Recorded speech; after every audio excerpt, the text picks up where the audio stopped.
자녀들아, 주 안에서 너희 부모에게 순종하라. 이것이 옳으니라. 내 아버지와 어머니를 공경하라. 이것은 약속이 있는 첫 계명이니 이로써 내가 잘되고 땅에서 장수하리라. 오늘은 어버이 주일입니다.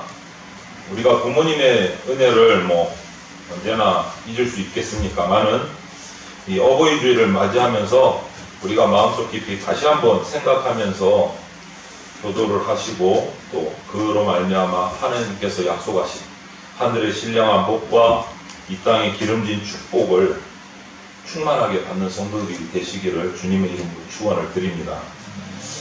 이 어버이날에 대한 유래는 주보에도 제가 요약해서 실었지만 미국의 안나 자비스라는 이 부인께서 어린이 교사로 활동을 하시면서 주일에 이 어버이날을 처음 시작하게 됐습니다. 이 자비스 부인은 특정한 날을 하루를 정해서 부모님의 은혜를 기리는 활동을 시작을 했습니다. 처음에는 어린아이들에게 그것을 훈련시키기 위해서 이 날을 시작을 했다고 합니다. 그 후에 1913년 이래로 5월 둘째 주일을 정해서 시작한 것이 지금은 전 세계 모든 기독교회들이 지키는 그러한 기념일로 확대가 됐습니다. 우리나라는 5월 8일을 어머니 날로 처음에 정해서 지켰는데 1973년에 아버지들이 항의를 하셔가지고 어머니 날이 이제 아버지를 포함해서 어버이날로 명칭이 바뀌었다고 그래요. 또 재미있는 얘기기도 하죠. 아버지들이 나는 부모 아니냐, 왜 엄마만 챙기냐 이렇게 항의를 하셔가지고 어버이날로 바뀌었다고 해요. 이날은 자녀들이 카네이션을 달았습니다. 처음에 자녀들이.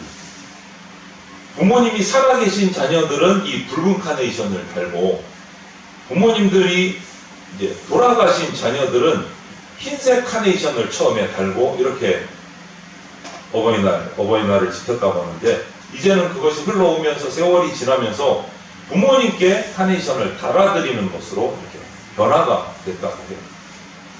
이렇게 해서 우리나라에도 들어와서 그 기념일이 우리 기독교 교회에서는 5월을 가정의 달로 정하고 첫째 주일은 어린이 주일로 지키고 둘째 주일, 오늘 우리 둘째 주일이잖아요.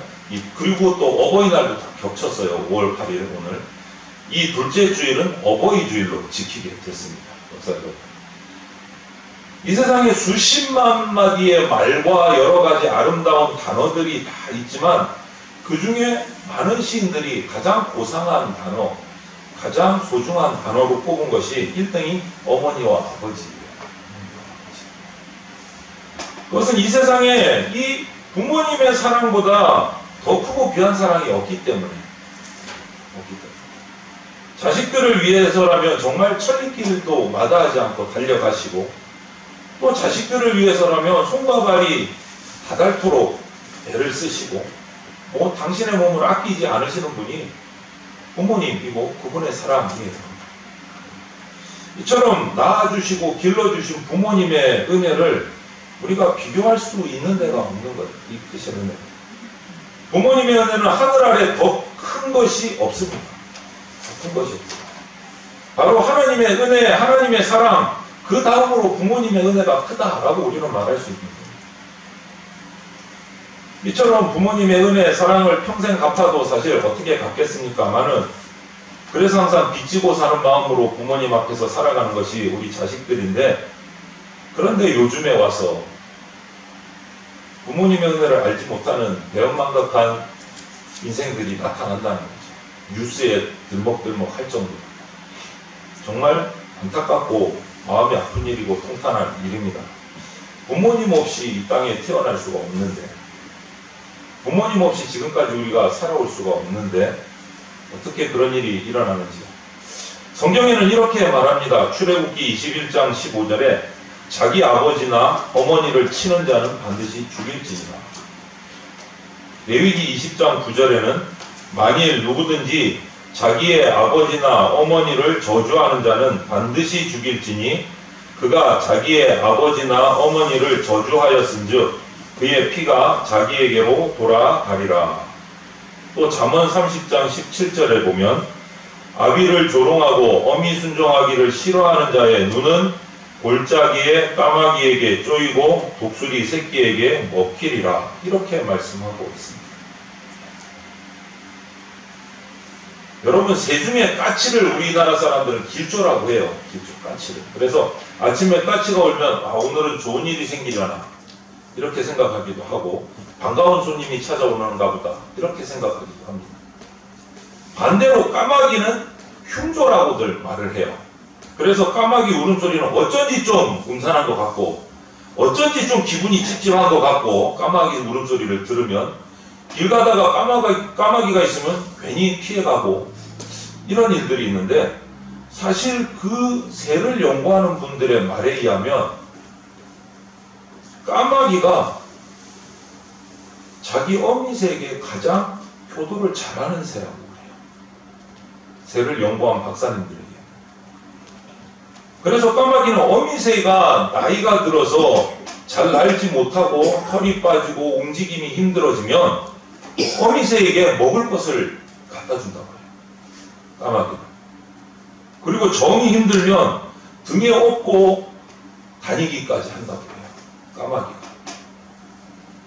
이처럼 미물인 짐승도 자기 어미를 알아보고 음식을 챙기는데 만물의 영장이고 만물을 다스리는 우리 인간이 부모를 몰라본다면 이거는 참 짐승만도 못한 인간이다 라는 소리가 절로 나오는 거죠. 반대로 생각해보면 어버이날 제가 설교 시간에도 잠시 말씀드렸지만 부모는 또 자녀에게 그만큼 해야 할 책임과 의무가 있습니다. 성경적으로. 일방적으로 부모에게만 향한 말이 아니다라는 거죠.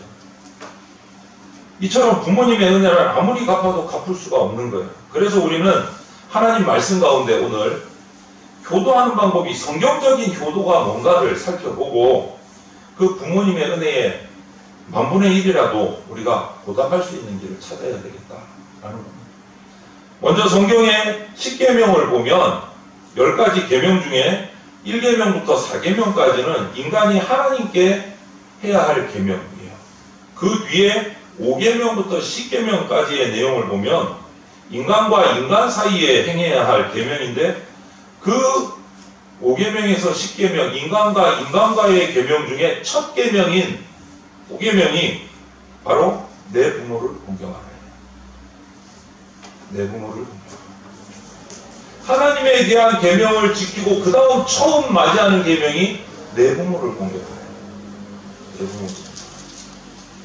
이처럼 부모를 공경하는 것이 하나님의 절대적인 명령입니다. 결국 하나님의 명령에 순종하는 것이 효도하는 거예요. 레위기 19장 3절에 너희 각 사람은 부모를 경외하고 나의 안식일을 지키라. 나는 너희 하나님 여호와이니라. 뭐라고 합니까? 부모를 경외하고 안식일을 지키라. 이것이 같이 붙어서 나와요. 그리고 골로새서 3장 20절에 자녀들아 모든 일에 부모에게 순종하라. 이는 주 안에서 기쁘게 하는 것이니라. 요한일서 4장 20절에 누구든지 하나님을 사랑하노라 하고 그 형제를 미워하면 이는 거짓말하는 것이니 보는 바 그 형제를 사랑하지 아니하는 자는 보지 못하는 바 하나님을 사랑할 수 없느니라. 형제와 부모 사랑에 관한 말씀들이 여러 곳에 나와요. 자녀의 사랑도, 자녀를 향한 사랑도 같이 나와요. 그러면 부모를 잘 공경하려면 어떻게 해야 할까? 그리스도인이 성경에서 첫 번째는 부모님의 마음을 편하게 해드려야 된다. 잠언 17장 1절에 이렇게 말씀하고 있습니다. 마른 떡 한 조각만 있고도 화목하는 것이 제육이 집에 가득하고도 다투는 것보다 나으니라. 이렇게 말씀했습니다. 잠언 23장 25절에는 내 부모를 즐겁게 하며 너를 낳은 어미를 기쁘게 하라. 이렇게 말씀하고 있습니다. 부모님께 효도하는 것 중에 가장 첫째가 부모님 마음을 편안하게 해드리는 거예요. 편안하게.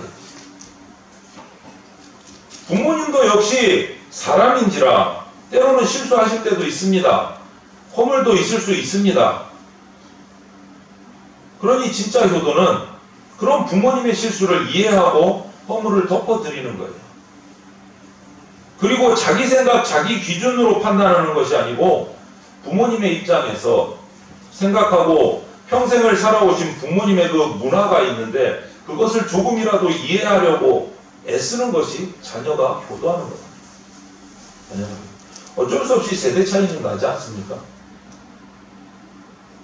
저만 해도 지금 우리 원교하고 다음 세대 예배하면서 대화를 나누다 보면 이 차이가 느껴져요. 제가 청소년 예배를 드린 지가 벌써 20년이 다 되는데도 벌써 갭 차이가 나는 거예요. 저 친구들과 저의 차이만 해도 엄청납니다. 생각하는 게 다르고 말이 달라요. 언어가. 똑같은 한글을 쓰는데 이해가 안 되는 말들이 많아요. 이해가 안 됩니다. 그 문화적인 차이를 이해해 주려고 하는 것이 자녀가 효도하는 방법 중에 하나다. 창세기 20장 9절에 보면 노아 이야기가 나옵니다. 노아와 아들들의 이야기가 나오는데 어느 날 노아가 이제 홍수가 끝났습니다. 노아가 이제 자리를 잡고 사는 삶 속에서 어느 날 포도주를 너무 많이 마시고 취해서 잠이 들었어요. 옷을 다 벗은 것 같아요. 하체가 드러났다라고 성경은 표현해요. 집에서 그렇게 자고 있는데 아들 중 함이라는 아들이 불쑥 들어왔다가 그 흉한 모습을 본 거예요. 아버지의 실수를 본 거예요. 그런데 이 함은 나가서 막 떠벌렸어요. 다른 형제들. 그 소리를 들은 셈과 야벳 다른 두 아들은 옷을 가지고 뒷걸음질 쳐서 아버지의 그 실수를 보지 않기 위해서 옷을 가지고 뒷걸음질 쳐서 아버지를 덮어드렸어요. 실수를 덮어드렸어요. 잠이 깬 아버지가 이 사실을 듣고 셈과 야벳에게는 축복을 하고 함에게는 형제들이 종이 될 거라는 저주를 내렸어요. 또 이런 이야기도 있더라고요. 나이 많은 노모를 둔 형제가 살았습니다. 형님은 생활이 넉넉하죠. 동생은 또 좀 가난했어요. 그래서 형이 부모님을 모셨어요. 어머니를 모시고 좋은 것으로 좋은 옷과 맛있는 음식으로 어머니를 모시고 집에서 공양하면서 생활을 했습니다. 그러다가 한 번씩 작은 아들 집에를 어머니가 가세요. 근데 작은 아들 집에만 가면 안 오시려고 하는 거예요. 가난한 작은 아들 집에만 가면 돌아올 생각을 안 하시는 거예요. 돌아올 생각. 궁금해서 몇 차례 그 경험을 하고 이 큰 아들이 궁금해서 큰 며느리가 궁금해서 그날도 갔다가 오시지를 않아서 찾아갔어요. 그래서 여쭤봤어요. 모시고 오는 길에 차에서 여쭤보니까 이 어머니가 하시는 말씀이 이래요. 옷과 음식이야 너희들만 하겠냐. 너희들이 정말 좋은 옷을 나에게 주고 좋은 음식으로 나에게 주고 병원도 잘 다니게 해주고 너무너무 좋다. 그런데 작은 아들 집에만 가면 내가 잠자리에 들기 전에 언제나 등을 기분 좋게 긁어주는데 그게 얼마나 시원한지 내가 오기가 싫더라. 이렇게 얘기를 하십니다. 이 예에서 우리가 받을 수 있는 마음이 뭘까요? 정말 어머니를 편하고 즐겁게 해드리는 것은 큰아들네의 좋은 옷, 좋은 음식, 이 음식보다도 작은 아들네의 그 사랑과 정성, 사소하지만 사랑과 정성이었다. 풍성한 용돈도 좋고 선물도 필요하시지만 더 좋은 것은 몸에 와닿는 자식의 정성과 따스한 정감이라. 그러므로 우리 참 효도는요, 주 안에서 부모님의 교훈에 순종하면서 부모님의 마음을 편안하게 해드리고 즐겁게 해드리는 것이 부모님께 효도하는 일이죠. 큰 의리의리한 선물과 용돈이 핵심이 아니다. 핵심이 아니다. 이렇게 부모님께 제대로 된 효도를, 성경적인 효도를 해드리는 것이 하나님이 약속하신 장수와 축복의 비결이라는 것을 우리가 깨달아야 됩니다. 그리고 우리가 그런 효도를 실천해야 돼요. 그렇다고 오늘 저녁에 가서 어머니 엎드려 보세요. 이러지 마시고 좀 따뜻하게 자연스럽게 그렇게 한번 해보세요. 오늘 저도 한번 내려가서 안아드리려고 그렇게 작정을 하고 있습니다. 멀리 떨어져 있어서. 그리고 또 한 가지 성경적인 효도는 부모님이 살아계실 때 효도해야 된다라고 말해요. 부모님이 살아계실 때. 이거는 육체적인 효도를 말씀하는 거예요. 의식주를 잘 보살펴드려서 불편함이 없이 생활할 수 있도록 섬겨야 됩니다. 예수님도 십자가상에서 당신의 목숨이 꺼져가면서도 당신의 육신의 어머니 마리아를 자기 제자 요한에게 잘 부탁한다. 좀 보살펴드려. 끝까지 어머님을 챙기는 모습을 봐요. 그리고 요셉은 애국 총리가 되어서 그렇게 집에서 쫓겨나고 아무런 관심도 못하고 어려운 가정을 굴곡을 겪어서 애국 총리가 되었을 때 한 일이 뭡니까? 자신의 형제들과 부모님을 불러들여서 좋은 땅에 살 수 있도록 배려를 하고 함께 부모님을 섬기는 모습을 봐요. 여러분, 세상 만사가 시작이 있으면 반드시 끝이 있습니다. 끝이 있습니다. 이 세상에 인생 가운데 영원한 인생은 없습니다. 언젠가는 또 떠나야 될 몸입니다. 부모님도 역시 마찬가지. 때가 되면 떠나셔야 돼요. 그러므로 생존에 계실 때 우리가 효도해야 돼요. 내일로 미루면 안 된다는. 부모님은 기다려주시지 않아요. 어떤 시인이 그러더라고요. 시에 철 들어보니 부모님 떠나고 안 계셔서. 이렇게 시작하죠. 철 들어보니 부모님 떠나고 안 계셔서. 그 다음 말은 굳이 듣지 않아도 우리가 마음이 찌릿찌릿해 오지 않습니까? 후회해도 아무 소용이 없는 거예요. 살아계실 때 효도해야 돼요. 그리고 마지막으로 성경이 말하는 중요한 효도 중에 하나가 뭐냐? 부모님에게 일시적인 효도가 아니라 영원한 효도를 해야 된다. 일시적인 효도가 아니고 영원한 효도. 부모님이 생전에 계실 동안 최선을 다해서 마음 편안하게 모시는 것 중요합니다. 그렇게 해야 합니다. 그러나 이 세상은 영원한 것이 아니기 때문에 부모님도 언젠가는 떠나실 거예요. 이 세상을 떠나시면 우리는 효도할 수가 없어. 그런데 영원한 세상에서 영생하실 수 있도록 해드리는 것이 영원한 효도다. 그렇기 때문에 영원한 효도는 내 살아계신 부모님께서 예수님 믿고 구원받아서 신앙생활 잘 하시다가 천국 가실 수 있게 하는 것이 영원한 효도다. 영생을 얻을 수 있도록 해드리는 것이 최고의 효도다. 최고의 효도. 아직까지 구원받지 못한 부모님이 살아계시다면 눈물로 기도하셔야 됩니다. 섬기셔야 돼요. 간구하셔야 돼요. 전도하셔야 됩니다. 그래서 그 부모님을 천국으로 가실 수 있도록 구원받게 하는 것이 효도 중에 가장 중요하고 가장 큰 효도입니다. 그것이 성경이 말하는 최고의 효도예요. 천국 가실 수 있도록 하는 것이. 계시록 22장 5절에 보면 천국을 이렇게 표현합니다. 그곳은 밤도 없고 등불과 햇빛이 없어도 어둡지 않고 눈물도 없는 곳이고 아픈 것이나 죽음이 없는 곳이다. 표현해요. 이 아름다운 영원한 천국에 내 부모님께서 들어가실 수 있도록 해드리는 것이 더 큰 효도가 없는 거예요. 최고의 효도. 그것도 일시적이가 아니고 영생하실 수 있도록. 그곳에서 영생하시니까. 내 부모님을 그곳에 모실 수 있어야 돼요. 의리의리한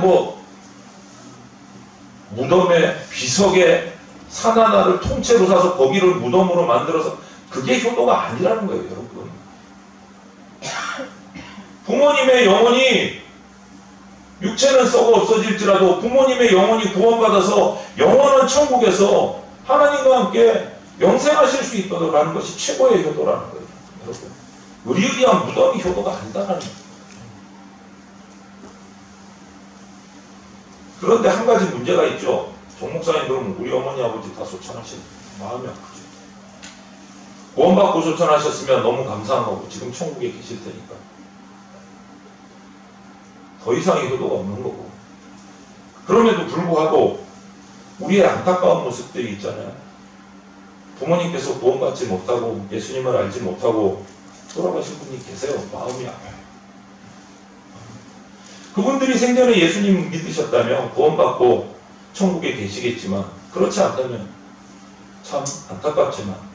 차선책을 찾아야 돼요. 차선책. 정이 안 된다면 차선책. 그와 같은 우리 분들께 효도하는 방법이 성경에서 간접적으로 나와요. 누가복음 16장 19절 이하의 말씀에 보면 부자와 나사로 이야기가 나옵니다. 부자와 나사로 이야기가. 부자가 하나님을 믿지 않고 살다가 죽어서 지옥의 고통 속에 빠져요. 지옥 속에서 하늘을 쳐다보니까 자기가 그렇게 구박하고 못되게 굴었던 거지 나사로는 하나님을 만나고 예수님을 믿어서 천국에 올라가서 완전히 이제 바뀐 거예요. 신분이 바뀌어서 아브라함 품에 안겨서 너무 편안하고 아름답게 살아갑니다. 그 모습을 본 나사로의 모습을 본 이 부자가 아브라함에게 소리를 칩니다. 소원을 합니다. 나사로를 내게 보내서 물 한 방울만 내 혀에다가 떨어뜨려 주십시오. 얼마나 목이 말랐어요. 날씨가 지금도 건조한가 봐요. 제 혀가 짝짝 붙어요. 세상의 물도 그렇게 한 모금 마시면 너무 행복한데 그 지옥불에서 고통당하면서 내 혀에 물 한 방울만 떨어뜨려 주십시오. 얼마나 괴로웠습니까? 그런데 거절당했잖아. 그렇게 할 수가 없다. 문무로 건너갈 수가 없다. 그러니까 이 부자가 다시금 외칩니다. 그러면 나사로를 다시 세상에 보내서 아직 죽지 않은 내 형제들, 5 형제들이 좀 하나님을 알아서 내가 있는 이곳 지옥에 오지 않고 나사로가 있는 그 하늘나라에 갈 수 있도록 좀 그들을 전도해달라고 소원을 해요. 와보니까 알겠는 거예요. 지옥에 와보니까. 내 형제들, 내 가족들은 이곳에 오지 않고 하늘나라 가게 해달라고. 나사로를 보내서 복음 전하게 해달라고. 이렇게 소원을 해요. 여러분, 이 장면에서 우리는 무엇을 알 수 있습니까? 이 장면에서. 나사로와 이 부자의 이 장면에서 우리가 깨달아야 될 것은 이거예요. 부자의 소원은 뭡니까? 나는 어쩔 수 없이 하나님을 몰라서 지옥에 왔지만 아직 죽지 않은 내 가족들, 내 형제들은 하나님 믿고 이곳에 오지 않았으면 좋겠다. 이곳에 오지 않기를 바라고 있다. 안타깝지만 차선이라고 말씀드린 이유가 그거. 이미 돌아가신 나의 부모님들이 어디에 갔는지 만약에 이 부자와 같은 자리에 있다면 그 부모님 마음이 어떻겠습니까? 살아있는 자녀들과 가족들을 향한 마음이 이 부자와 같지 않겠느냐.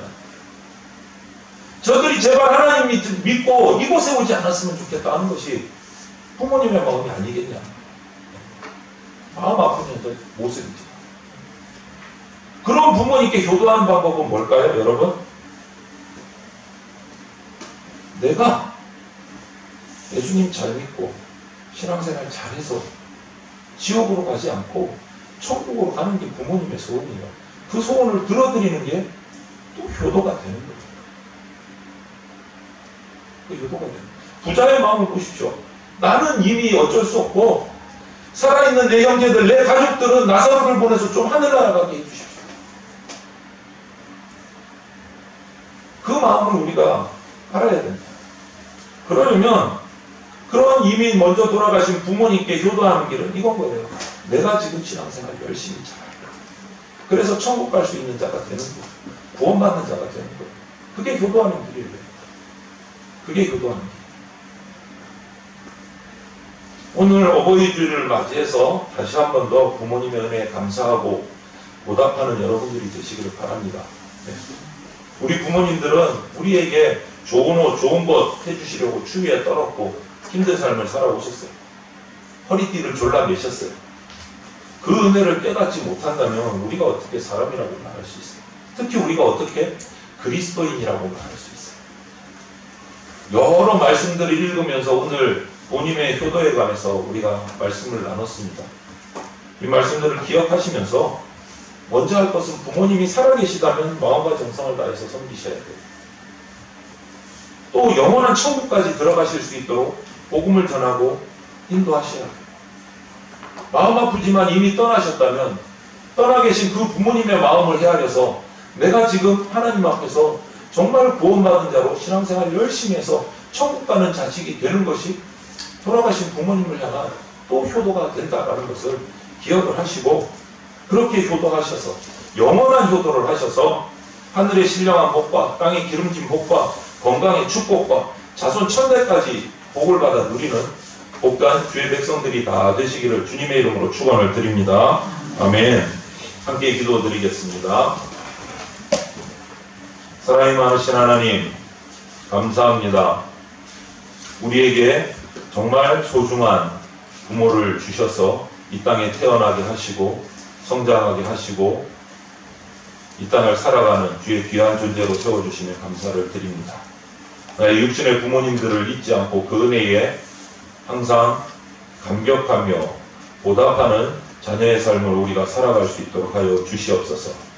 날마다 부족하지만 부모님을 위해서 기도하고 부모님에게 전도하며 그들의 영원한 축복을, 영원한 삶을 위해서 천국에 들어갈 수 있는 길을 열어드리는 자녀들이 되게 하여 주시옵소서.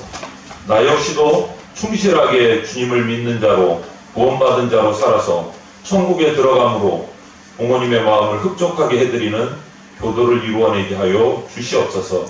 그리고 이제 우리가 나가면서 매주일 팝콘을 들고 길을 가며 주의 말씀을 전하려고 합니다. 우리가 전할 때에 하나님이 우리에게 주신 사명을 기억하며 전하는 전도자 되게 하여 주시옵소서. 땅끝까지 이르러 복음을 전하라고 하셨고 우리에게 가르쳐 주신 것을 또 전하여서 가르치게 지키게 하라고 우리에게 사명 주셨으니 우리가 복음을 들고 전도지를 들고 나가서 두 사람 세 사람에게 전할 때 주님 우리의 가슴이 뜨거워지게 하시고 주의 복음을 전하는 자의 사명을 다시 한번 확인하고 실천하는 복된 주의 백성 되게 하여 주시옵소서. 오늘도 길 갈 때에 주님 복을 받을 영혼들을 우리 성도들의 앞에 세워주시고 만나게 하시고 인도하여 주시옵소서. 감사드리며 예수 그리스도 이름으로 기도합니다. 아멘. 오늘은 어버이 주일로 지킵니다. 육신의 부모님을 통해서 베풀어 주시는 하나님의 사랑과 은혜에 감사드리시기를 바랍니다. 교회에서는 감사의 마음을 담은 카네이션을 청소년 청년부에서 준비하였습니다. 감사를 드립니다. 5월 공동체 기도 제목이 주보 내면에 올려졌습니다. 모든 성도가 같은 말, 같은 뜻, 같은 마음으로 기도하여 응답받기를 바랍니다. 지난 주간 5월 5일 목요일 어린이날 진행된 어린이날 전도 파티를 위해서 요심양면으로 헌신도 해주시고 후원도 해주신 성도님들께 감사를 드립니다. 그날 또 처음 나온 어린이들이 있어서 그 어린이가 교회에 잘 정착할 수 있도록 계속 기도해 주시기를 바라고 어린이날 전도 파티 행사 사진은 교회 홈페이지에 올려져 있습니다. 우리 초등부를 위해서 또 어린 신령들을 위해서 계속 기도해 주시면 감사하겠습니다. 5월 22일 주일 오후 예배부터 성경 전체를 연대순으로 재미있게 들여다볼 수 있는 통성경학교 과정을 시작을 합니다. 말씀을 사모하는 마음으로 참석해서 믿음의 깊이를 더하시는 성도들이 되시기를 바랍니다. 교훈 소식을 전해드립니다. 근본 재건 서울로의 정기회에서 아래와 같이 은퇴 목사님 두 분에 대한 노회 공로 목사 추대한 건이 상정이 되어서 통과되었습니다. 추후에 노회 임원회가 방문하여 예우할 예정입니다. 축하해 주시기를 바랍니다. 우리 교회 은퇴하신 은퇴 목사님이신 문광채 목사님과 서울중앙교회를 은퇴하신 최영환 목사님 두 분이 노회 공로 목사로 통과되었습니다. 총회와 노회 소식을 전해드립니다. 우리 재건 총회 산하에 북한 선교연구원이 이제 세워져서 아래와 같이 개원 감사 예배 및 초대 원장 취임식이 개최가 됩니다. 한반도의 복음적 통일을 위해서 기도해 주시기를 바라고 5월 12일 목요일 오후 2시 부산에 있는 재건 서면 교회당에서 예식이 거행이 됩니다. 그리고 다음 주일입니다. 오는 주일 15일을 제103회 재건교회 총회에서 결의한 총회 교육주일로 지킵니다. 재건 총회 산하 모든 교회와 성도들이 교단의 미래인 다음 세대를 신앙으로 양육하는 사역에 함께 협력하고 기도하기 위한 주일로 정했으니까 우리 다음 세대를 위해서 기도하시면서 다음 주일을 우리가 지키겠습니다. 관련 행사는 홍보 영상 상영 20년 이상 근속 모범교사 표창, 교육 관련 설교, 교육 현장 이야기, 공모전 등이 진행이 됩니다. 그리고 하나 추가로 주보에는 없지만 광고 드릴 것은 지난주에도 말씀을 드렸고 오늘 이제 시작을 하는데요. 예배를 마치고 매주일 나가실 때마다 학봉과 전도지가 준비되어 있을 겁니다. 교회 현관에. 절대로 많이 가져가시면 안 되고 부담스러우니까 2개나 3개 정도, 2봉이나 3봉 정도를 가지고 가시다가 가시는 길에 아니면 동네 아파트든지 사시는 주변에 어린아이도 좋고 어른도 좋고 가시는 분들에게 복음을 전하시기를 바랍니다. 그래서 학번 2봉이나 3봉을 나가실 때, 예배 마치고 나가실 때 꼭 가지고 가셔서 집으로 돌아가시는 길에 그렇게 전하시고 복음을 전하는 생활이 우리 가운데 계속 이어지면 좋겠습니다. 주 예수 그리스도의 피 묻은 십자가 은혜와 독생자를 보내주신 하나님 아버지의 그 크신 사랑과 지금 이 순간에도 역사하고 계시는 성령님의 보호 인도하심이 부모님의 은혜를 마음 깊이 새기며 마음과 정성을 다해 주 안에서 사랑으로 섬기며 스스로도 성실히 신앙생활하여서 영원한 효도를 실천하기로 작정하는 대전 장로교회 성도들과 모든 주의 백성들 머리 위에 영원토록 함께 있을지어다.